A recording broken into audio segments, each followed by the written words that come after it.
یہ سارا معاملہ لائلٹی پروف کرنے کا ہے، مگر اللہ تعالیٰ کو لائلٹی پروف کیسے کریں گے ہم؟ اچھا، بڑی پیاری انہوں نے بات کی ہے، اور جیسے انہوں نے لائلٹی کی بات کی مجھے ایسے لگا کہ سمندر کو کوزے میں بند کر دیا ہے کہ اللہ تعالیٰ سے لائلٹی محبت کا تقاضا ہی یہ ہے کہ اس کے باقی لوگوں کے ساتھ محبت شروع کر دے تو ہم اللہ تعالیٰ کو پروف کر سکیں۔ اللہ تعالیٰ کی ذمہ داری ہماری طرف صرف لائلٹی ہے کہ ہم نے ان کے ساتھ لائلٹی رکھنے، باقی ہماری ذمہ داری انسان ہے۔ میں تو ایک بات کہتا ہوں کہ جو آسانیاں مجھے میرے اللہ سے چاہیے نا، وہی آسانیاں مجھے انسانوں کو دینی پڑیں گی تو مجھے ملیں گی۔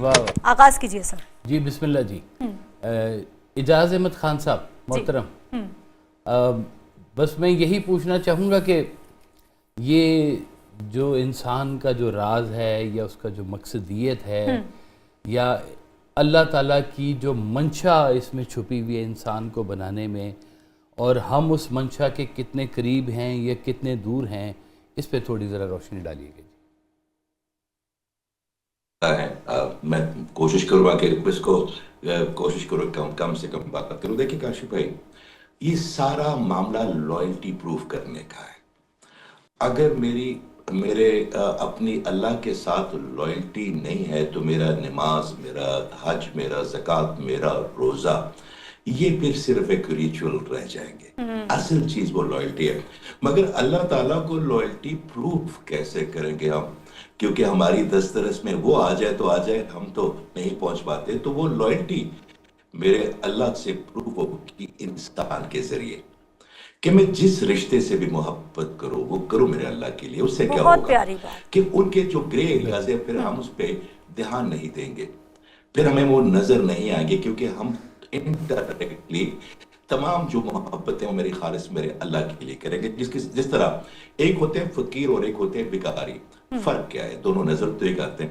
بھکاری اپنی ہر چیز کو ہر ایک خلق سے مانگتا ہے، مگر فقیر اپنے دل کا صرف اللہ کے سامنے کھولتا ہے۔ تو آپ دیکھ لیں ان کے مرتبے میں میرے اللہ تعالیٰ نے کتنا فرق ڈال دیا ہے۔ ہماری انسانیت کے ساتھ ہر چیز، جیسے آپ نے کہا کہ میرا اللہ ترجیح اول ہے، اس سے اب نیچے نہیں آئے گا، تو اس کا آسان طریقہ یہ ہے کہ ہم اپنے آس پاس کے لوگوں کو، اپنے معاشرے کو، اپنے لوگوں کو لائلٹی اللہ کو پروو کریں ان کے ذریعے، تو میرا خیال ہے چیزیں بہت آسان ہو جائیں گی۔ آمین آمین جی، بالکل صحیح فرمایا۔ اچھا، بڑی پیاری انہوں نے بات کی ہے، اور جیسے انہوں نے لائلٹی کی بات کی مجھے ایسے لگا کہ سمندر کو کوزے میں بند کر دیا ہے کہ اللہ تعالیٰ سے لائلٹی محبت کا تقاضا ہی یہ ہے کہ اس کے باقی لوگوں کے ساتھ محبت شروع کر دے تو ہم اللہ تعالیٰ کو پروف کر سکتے ہیں کہ ہم آپ کو ہم نے اپنے ساتھ رکھا ہوا ہے۔ یہ آپ پروف نہ بھی کریں تو وہاں پہ لکھا جا رہا ہے سب کچھ۔ بالکل، یہ پروف کس کو کر رہا ہے؟ اللہ کو۔ تو اور وہ نیتوں کے حال سب کہتے تھے کہ جس کو پتا ہے اس کو کیا بتانا، اور جس کو نہیں پتا اس کو کیا بتانا، اس کو کیا بتانا پھر۔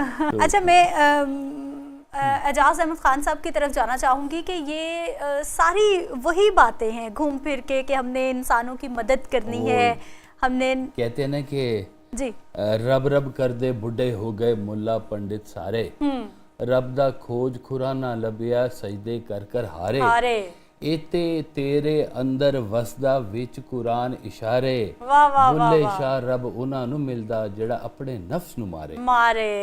واہ واہ واہ واہ، اعجاز احمد خان صاحب۔ سر، میں آپ سے یہ جاننا چاہوں گی کہ یہ مشکل باتیں نہیں ہیں، بڑی آسان باتیں ہیں۔ ہمیں اچھا لگتا ہے کوئی ہم سے نرمی سے بات کرے، ہمیں اچھا لگتا ہے کوئی ہم سے محبت کرے، ہمیں اچھا لگتا ہے کہ کوئی ہمارے لیے آسانیاں پیدا کرے، چاہے وہ کوئی بھی ہو۔ تو سر، ہم یہ کیوں بھول گئے ہیں، یا پھر چیزیں ہمیں پتہ ہے اپنانا اتنا مشکل کیوں ہو گیا ہے؟